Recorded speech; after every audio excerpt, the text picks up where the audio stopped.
Topping news tonight, the Disaster Reconstruction Authority completing a special project over on Sweetings Cay with more work still to be done. The DRA is pleased to complete this phase. Shane Stubbs has more in tonight's top story. The Disaster Reconstruction Authority paying a special visit to Sweetings Cay after completing the installation of 17 septic tanks for homes in that community. Chairman Alex Storr explains why this project was needed for those residents. We had residents that were rebuilding, had received help from NGOs to rebuild, but weren't able to get electricity supply because they couldn't get an occupancy certificate because of lack of proper septic systems that were damaged after the storm. We had to first research the type of systems that are available and that could work. As you see, some of the residents have already had their electricity connected because they've now received occupancy certificates.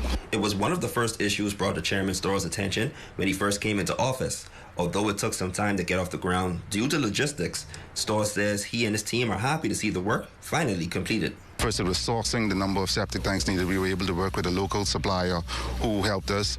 Then it was selecting a contractor, and the difficulty in that was actually getting supplies on the island. The channel is very shallow, and so there was a challenge with the type of boat you would use and everything, but we were able to solve all those solutions with the help of the contractor, get the septic tanks here. People can start moving back home who may have been living on mainland or even on other islands.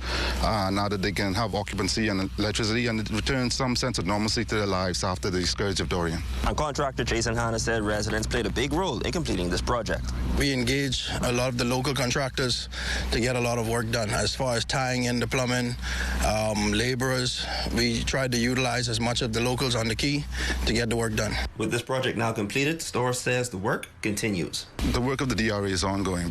Just because we finished this project doesn't mean we're done with Sweetings Cay or any other community. And so as the projects come up or as people notify us of the needs, we will look to have them solved. For the Bahamas Tonight, the Northern Edition, I'm Shane Stubbs.